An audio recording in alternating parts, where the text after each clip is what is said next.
Hello everyone, welcome है मेरे YouTube channel पर। आज जो हम पढ़ने वाले हैं वो है क्लास 11 के स्टूडेंट्स के लिए, जो नॉन मेडिकल एंड मेडिकल के स्टूडेंट्स हैं उनके लिए। वेलकम है मेरे यूट्यूब चैनल पर। मैं आपको करवाने वाली हूँ केमिस्ट्री। आप सबसे पहले मेरे वीडियो को लाइक कर दीजिए, शेयर कर दीजिए और सब्सक्राइब ज़रूर कर लीजिए, जिससे आपको मेरी नेक्स्ट वीडियो की नोटिफिकेशन ऑटोमेटिकली आपकी स्क्रीन पर मिल जाएगी। Well we study chemistry. So ये सोचा जाता है कि केमिस्ट्री एक ऐसा सब्जेक्ट है जो बहुत टफ है। अगर मैं बात करूँ बच्चों नीट की या फिर आईआईटी की, तो उसमें सबसे जो इजी सब्जेक्ट होता है वो केमिस्ट्री होता है बच्चों। आपके लिए एक कोटेशन है बच्चों जो आपको हमेशा याद रखनी है, वो है don't get freeze, learn chemistry with ease, learn chemistry with ease with me as your tutor. Done. तो बच्चों चलते हैं हमारे टॉपिक की तरफ, जो है 11th की क्लास के लिए first chapter some basic concepts in chemistry. तो देखो बच्चों, केमिस्ट्री होती क्या है? हमने 9th और 10th में केमिस्ट्री तो पढ़ी है, ठीक है। उसमें हम क्या करते हैं, बहुत बेसिक सी चीज़ पढ़ते हैं, ज़्यादा नहीं। अब हम पढ़ेंगे कि केमिस्ट्री होती क्या है, वो डील किसके साथ करती है, ठीक है। तो केमिस्ट्री बच्चों देखो होती क्या है, केमिस्ट्री डील करती है विद द मैटर की कॉम्पोजिशन के, ठीक है, मैटर का स्ट्रक्चर से। डन।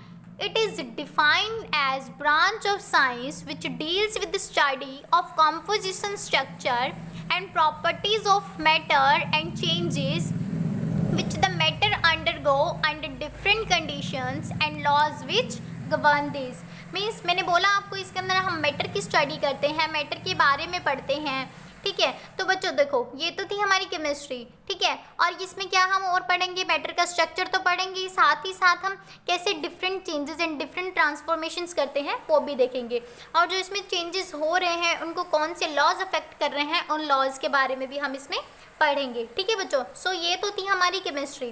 केमिस्ट्री होती क्या है? नेक्स्ट जो है वो है इसकी ब्रांचेस, वो फर्दर 3 पार्ट्स में डिवाइडेड है, that is organic, inorganic, physical and, और फर्दर 1 और होती है वो है एनालिटिकल केमिस्ट्री, ठीक है बच्चों। अब ऑर्गेनिक केमिस्ट्री क्या होती है? Study of compounds of carbon except carbonates, basically it's study of hydrocarbons and its derivative.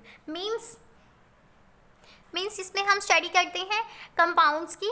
देखिए कार्बन और हाइड्रोकार्बन्स, जब उनसे कंपाउंड्स की स्टडी करते हैं उसे बोलते हैं हम organic chemistry. Carbon and hydrocarbon से जो कंपाउंड बनते हैं, ठीक है बच्चों, उन्हें क्या बोलते हैं हम? हाइड्रोकार्बन्स। हाइड्रोकार्बन्स और उसकी डेरिवेटिव की स्टडी होती है, जिसमें वो होती है हमारी ऑर्गेनिक केमिस्ट्री बच्चों, ठीक है। It is basically study of hydrocarbons. याद रखना बच्चों, only hydrocarbon study in organic chemistry. Done. Hydro को हम H से डिनोट करते हैं एंड कार्बन को हम C से डिनोट करते हैं। डन। तो बच्चों आप ये सोच रहे होंगे कि ये डेरिवेटिव क्या होते हैं। तो बच्चों डेरिवेटिव मीन्स, जैसे अब मैंने यहाँ लिख दिया CH4, ये हमारा डेरिवेटिव हुआ, ठीक है, ये हमारा कंपाउंड है, ठीक है। तो कंपाउंड में मैं आपको आगे बताऊंगी कि कंपाउंड कैसे बनते हैं, कंपाउंड होते क्या है। नेक्स्ट हम बात कर लेते हैं इनऑर्गेनिक केमिस्ट्री की। What is inorganic chemistry? बच्चों chemistry it deals with study of all non elements and their compound except organic compounds. It is concerned with material, air and soil। देखो इनऑर्गेनिक में हम क्या देखते हैं, हाइड्रोकार्बन्स को छोड़कर जितने भी एलिमेंट्स हैं, जैसे मान लो बोरोन फैमिली है, नाइट्रोजन है, ठीक है, एल्कली मेटल्स हो गया, मैग्नीशियम, हम ये सब स्टडी करते हैं इनऑर्गेनिक में, ठीक है। अब तक के टाइम तक डिस्कवर हो चुके हैं उन सब की स्टडी एंड देयर कंपाउंड, जो उनसे बनते हैं उनकी स्टडी, मतलब हाइड्रोकार्बन्स को छोड़कर जो भी एलिमेंट कंपाउंड्स बनेंगे वो सारे किस में आते हैं बच्चों? इनऑर्गेनिक में, ठीक है। एंड और ये कंसर्न्ड होता है विद द मटेरियल के, मिनरल से, क्योंकि बेसिकली बच्चों जो हम पढ़ने वाले हैं कंपाउंड्स हैं वो कहीं ना कहीं किसी से तो ओरिजिनेट हुए हैं, ठीक है। सो नेक्स्ट हम बात कर लेते हैं थर्ड ब्रांच की, वो है physical chemistry, concern with physical properties, laws of chemical combination, the effect of temperature, pressure, light etcetera on reaction. Means इसमें हम क्या देखते हैं बच्चों, बेसिकली मैथमेटिक्स से बहुत ज़्यादा डील करती है ये। मीन्स आपने मैथ्स तो पढ़ा ही होगा, लेकिन केमिस्ट्री में भी थोड़ा बहुत मैथ्स तो आता ही है। बेसिकली इसमें हम फिजिकल प्रॉपर्टीज़ को स्टडी करते हैं। फिजिकल प्रॉपर्टीज़ जो हैं वो क्या है बच्चों? टेम्परेचर, प्रेशर, मतलब जितने भी एक्सटर्नल फैक्टर हैं कहीं ना कहीं उनके कंसर्न होते हैं, ठीक है बच्चों। तो इसमें हम वेरियस लॉज को स्टडी करने वाले हैं, थर्मोडाइनमिक्स को स्टडी करेंगे, ठीक है, concern with physical properties, laws of chemical combination, ठीक है। तो बेसिकली हम यहाँ रिएक्शंस के बारे में देखेंगे, जो रिएक्शन अक्कर कर रही हैं, काइनेटिक पढ़ेंगे, डन। ये तो थी बच्चों हमारी फिजिकल केमिस्ट्री। अब हम बात कर लेते हैं एनालिटिकल केमिस्ट्री की। एनालिटिकल केमिस्ट्री होती क्या है? तो बच्चों एनालिटिकल केमिस्ट्री होती है, एनालिटिकल वर्ड से ही आपको पता चल रहा है एनालिसिस, कुछ एनालाइज करेगा, कुछ ऑब्जर्व करेगा। It means it deals with qualitative and quantitative analysis, includes physical and chemical ways। means मैंने आपको बताया कि एनालिटिकल वर्ड से ही हमें पता चल रहा है कि वो कुछ एनालाइज करने वाला है, मतलब हम उसमें कुछ देखने वाले हैं, ऑब्जर्व करने वाले हैं। क्वांटिटेटिव होता है, जो क्वांटिटी बेस्ड होते हैं, जो जैसे हम मेज़र करते हैं, और क्वालिटेटिव क्या होता है, जिसमें हम क्वालिटी को देखते हैं, ठीक है बच्चों। मीन्स ये सब जो कुछ भी है, जो बनता है मैटर से, हम किसी कंपाउंड तक कैसे पहुँचे, हर चीज़ मैटर से बनी होती है। सो आप ये नोट भी कर सकते हैं बच्चों कि all objects in universe are composed of matter, done. बच्चों अब आप ये सोच रहे होंगे कि मैम मैटर वर्ड इतनी बार यूज़ कर रही है, मैटर होता क्या है? तो बच्चों मैटर होता है, it is anything that has mass and occupy space and which can be felt by any of our 5 senses. Means it is anything that has mass, मतलब ये वो चीज़ है जिसके पास क्या है, मास, मीन्स वेट है, एंड ऑक्यूपाई स्पेस, स्पेस मतलब वो कुछ जगह ऑक्यूपाई करेगा। मान लो मेरे पास एक इरेजर है, कोई भी चीज़ है, ठीक है, अगर मैं उसको किसी जगह पर रखती हूँ, वो वहाँ से कोई ना कोई चीज़, उसका मास होगा, कोई ना कोई उसका वेट होगा, ठीक है बच्चों। Which can be felt by any of our 5 senses, मतलब किसी भी हमारी सेंस से जो हम फील कर सकते हैं, टच से, वो क्या होती है बच्चों, मैटर। अब बात करते हैं बच्चों हम क्लासिफिकेशन ऑफ मैटर, ठीक है। Classification of matter further 2 parts में डिवाइड होती है, first is physical and second is chemical, ठीक है। फिजिकल 3 पार्ट्स में डिवाइड होती हैं, solid, liquid and gas. Chemical classifications जो होती हैं वो 2 पार्ट्स में डिवाइड होती हैं, pure substances and mixture. Mixture 2 parts में डिवाइड होते हैं, homogeneous and heterogeneous. Pure substance 2 parts में है, elements and compound. Elements 3 parts में है, metal, non metal and metalloids, ठीक है। कंपाउंड्स भी 2 पार्ट्स में है बच्चों, ऑर्गेनिक एंड इनऑर्गेनिक। की टेबल बच्चों ड्रॉ कर लेना।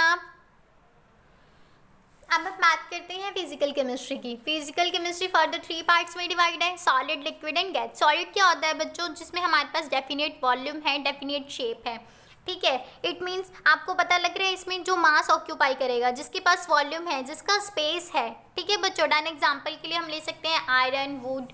अब लिक्विड देखो बच्चों, वो क्या होता है, possess volume, no definite shape. It means जो फ्लो कर सकता है, ठीक है। जैसे मान लो मेरे पास एक कंटेनर है, ग्लास है, ठीक है, उसमें मैंने मिल्क डाल दिया है। अगर मैं वो मिल्क, उसका वॉल्यूम तो सेम होगा कि मेरे पास इतने वॉल्यूम में उस मिल्क है, ठीक है। अगर मैं उसको किसी बाउल में डालूंगी तो वो उसकी शेप ले लेगा, अगर किसी ग्लास में डालूंगी तो, मतलब जिस कंटेनर में डालूंगी वो उसकी शेप ले लेगा। It means no definite shape. Example के लिए मैंने बताया वाटर एंड मिल्क एक्सेट्रा, कुछ भी ले सकते हैं आप। गैसेस क्या होती हैं बच्चों, जिसमें neither possess a definite volume nor definite shape. It means ना तो इसका कोई फिक्स्ड वॉल्यूम होता है, ना ही ये पोसेस करता है, ठीक है। वॉल्यूम इसका कोई पोसेस भी नहीं करता है, ना ही इसकी कोई शेप होती है। जैसे हमारे एटमॉस्फेयर में बहुत सारी गैसेस होती हैं, जैसे मान लो ऑक्सीजन हो गया, कार्बन डाइऑक्साइड हो गया, नाइट्रोजन है। जैसे कि आपने बायो में भी पढ़ा होगा, वो फोटोसिंथेसिस होता है, वो पढ़ा होगा, जो क्या होती हैं, गैसेस, जिससे हम ऑक्सीजन को इनहेल करते हैं और CO2 को लिबरेट करते हैं। तो क्या हम उन्हें देख सकते हैं? नहीं ना। तो कहीं ना कहीं वो क्या होता है, ना तो उनकी कोई शेप होती है, ना गैसेस उसका कोई वॉल्यूम होता है। तो ये तो थी बच्चों गैसेस, ठीक है, जो ना ही वॉल्यूम पोजेस करता है, ना ही उनकी कोई शेप होती है। एग्जाम्पल के लिए N2, O2, CO2 एक्सेट्रा, ठीक है बच्चों। अब हम बात कर लेते हैं केमिकल क्लासिफिकेशंस की। तो फर्दर 2 पार्ट्स में डिवाइड होती है, मिक्सचर एंड प्योर सब्सटेंसेस। पहले हम बात कर लेते हैं मिक्सचर्स की। मिक्सचर्स क्या होते हैं, अ कॉम्बिनेशन ऑफ 2 और more elements of compounds in any proportion so that the compounds do not lose their identity. Means जो मोर देन 1 सब्सटेंस कंटेन करता है, ठीक है बच्चों। मीन्स मोर देन, एक से ज़्यादा कंपाउंड्स को कंटेन करेगा, वो होगा मिक्सचर। अब ये फर्दर 2 पार्ट्स में डिवाइड होते हैं, first is homogeneous and heterogeneous. Homogeneous क्या होता है बच्चों? Uniform compositions, identical properties through out, one face present. याद रखना बच्चों, only one face present, the same components can not be seen under a powerful microscope, it is called homogeneous. Means homogeneous substance वो होते हैं जिसकी composition तो uniform रहती है, मतलब चेंजेस ही नहीं होते हैं, उसमें फिक्स्ड रहती है, एंड इनकी जो प्रॉपर्टीज़ होती हैं वो भी आइडेंटिकल ही रहती हैं। इसके अंदर एक ही फेस प्रेजेंट होता है, मैंने बताया आपको, only one face present. Done. इसके सिर्फ सॉलिड फेस ही हमें इसमें देखने को मिलेगा। ठीक है, अब हम बात कर लेते हैं सेकंड की, वो है हेट्रोजीनियस। क्या होता है? These consist of two or more parts which have different composition, these can be easily seen even with naked eyes, it is called heterogeneous. Means heterogeneous क्या होता है? जिसमें एक से ज़्यादा फेसेस को कंटेन करते हैं। ठीक है, मतलब ये प्योर तो होता नहीं है, इसमें बहुत सारे कंपाउंड्स मिले होते हैं, जिस वजह से हमें बहुत ज़्यादा फेसेस में ये देखने को मिल जाते हैं। तो ये तो था बच्चों हेट्रोजीनियस के बारे में। अब हम देखेंगे प्योर सब्सटेंस क्या होते हैं। A material containing one substance can't be separated, means elements क्या होते हैं? क्या होते हैं प्योर सब्सटेंसेस? जो किसको कंटेन करते हैं? सिर्फ वन सब्सटेंस को, सिर्फ एक ही सब्सटेंस से बना होता है। प्योर जो होता है सब्सटेंस, हम उन्हें सेपरेट नहीं कर सकते हैं, कांट बी सेपरेटेड। एग्जांपल के लिए हम ले सकते हैं ग्लूकोज। प्योर सब्सटेंस फर्दर बच्चों टू पार्ट्स में डिवाइड होते हैं। First is elements and second is compounds. Elements बात करते हैं, can neither be created not be destroyed. Simplest form of pure substance contains only one kind of particles. It means elements क्या होते हैं जिन्हें ना तो हम क्रिएट कर सकते हैं ना ही डिस्ट्रॉय कर सकते हैं उसे। ठीक है, it can be built also, किसी भी सिंपल सब्सटेंस से बना भी नहीं सकते इसको हम, सिंपलेस्ट फॉर्म में होते हैं ये। मैंने बताया आपको सिर्फ ये एक ही पार्टिकल से बना होता है, only one kind of particle, जो है एटम से बना होता है या फिर यह बना होगा मॉलिक्यूल से। तो बच्चों एटम्स क्या होते हैं? एटम होते हैं simple form of particle, means जो एक ही सब्सटेंस से बने हैं वो है एटम। ठीक है, सिंपलेस्ट फॉर्म में। और molecule have to or more atoms, means जो दो एटम से मिलकर बना होगा, मींस एक से ज़्यादा एटम कंबाइन जिसमें करेंगे वो होगा हमारे पास मॉलिक्यूल। ठीक है, तो एटम जैसे मान लो हमारे पास एक हाइड्रोजन है, तो ये तो हमारे पास सिंपलेस्ट फॉर्म में है, ये हाइड्रोजन हो गया। ठीक है, ये एटम कहलाएगा। और ये मॉलिक्यूल में H2O लिया है बच्चों मैंने, मींस हाइड्रोजन और ऑक्सीजन दोनों से मिलकर बना है, मींस ये दो पार्टिकल से मिलकर बना है, तो ये क्या हुआ? मॉलिक्यूल। डन। अब एलिमेंट्स को बच्चों हम फर्दर थ्री पार्ट्स में डिवाइड करते हैं। First is metal, second is non metal and third one is metalloids. Metals क्या होते हैं बच्चों? These elements are generally solid and possesses characteristics such as bright, luster, hardness and ability to conduct heat and electricity. ठीक है बच्चों, conduct heat and electricity. Means metal क्या होते हैं जिसमें हम क्या देखते हैं? लस्टर्स, इसमें होते हैं लस्टर्स। ठीक है, हम इसको थिन वायर में भी ड्रॉ कर सकते हैं, इट्स अ वेरिएबल। एग्जांपल के लिए iron, silver, gold etcetera. Non metals क्या होते हैं बच्चों? These elements are generally non luster and poor conductor of heat and electricity. It means जो नॉन लस्टर होते हैं, मेटल्स क्या होते हैं हमें पता है जिसमें लस्टर होते हैं, और नॉन मेटल क्या होंगे? जो नॉन लस्टर होंगे। एग्जाम्पल के लिए O2, H2N हो गया एक्सेट्रा। मेटेलॉइड्स क्या होते हैं बच्चों? These are the elements which have characteristics common to both metals and non metals, means जिसमें मेटल्स एंड नॉन मेटल्स की दोनों की प्रॉपर्टीज़ को पोसेस करते हैं, वो होते हैं मेटेलॉइड्स। एग्जाम्पल के लिए सिलिकॉन हो गया और एंटीमनी।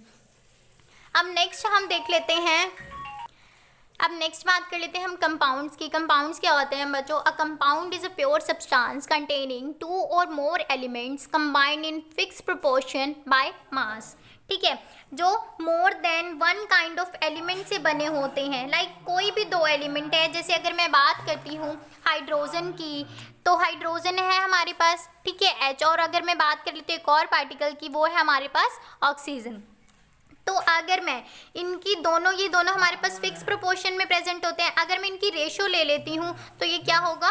2:16, फिर 1:8। जो इसकी ये हमें रेशो दी हुई है वो इसके कंपेटिटिव में है, तो ये क्या होगा हमारे पास 1:8 में आ जाएगा, इसका फिक्स प्रोपोर्शन है, इसी से बनते हैं। ठीक है बच्चों, अगर मैं एक और की बात कर लूँ, हाइड्रो एंड ऑक्सीजन से एक और कंपाउंड बना लेती हूँ, तो वो क्या बनेगा हमारे पास बच्चों, H2 and O2। It means hydrogen पर ऑक्साइड बनाएंगे, तो इसमें फिक्स प्रोपोर्शन है, इसकी ऐसी फॉर्मेशन की जाती है, तो वो क्या होती है हमारे पास, कंपाउंड्स होते हैं। ठीक है, अब कंपाउंड्स बच्चों फर्दर 2 पार्ट्स में डन, इट इज कंपाउंड। अब कंपाउंड्स फर्दर 2 पार्ट्स में डिवाइड होते हैं। फर्स्ट है organic compound and second one is inorganic compounds. Organic compounds मैंने आपको बताया था बच्चों, जिसमें हम कार्बन्स एंड हाइड्रोजन की स्टडी करते हैं, मींस हाइड्रोकार्बन्स की, उसे बोलते हैं हम ऑर्गेनिक कंपाउंड्स। और इनऑर्गेनिक कंपाउंड्स क्या होता है, जिसमें हम other than hydrocarbons, means hydrocarbons को छोड़कर जितने भी कंपाउंड्स की स्टडी करते हैं वो किस में आते हैं,